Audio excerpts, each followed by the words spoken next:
இன்றைய தினமலர் செய்தியில் தமிழகம் மற்றும் கேரளாவில் நாசு வேலைகள் செய்ய ஐஎஸ் பயங்கரவாத அமைப்புக்கு ஆட்சேர்ப்பு செய்த விவகாரத்தில் கேரளாவை சேர்ந்த இருவருக்கு 8 ஆண்டு சிறை என்ஐஏ சிறப்பு நீதிமன்றம் உத்தரவிட்டுள்ளது.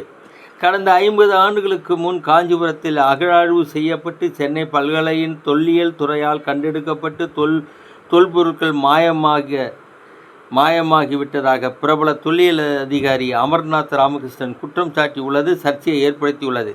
அரசியல்வாதி போல பேசுவதாக தொல்லியல் அறிஞர்கள் கொதிப்படைந்துள்ளனர். மர்மம் நீடிக்கிறது. கரூர் சம்பவம் குறித்து விசாரிக்க எம்பிகள் குழுவை நியமித்தது பாஜக.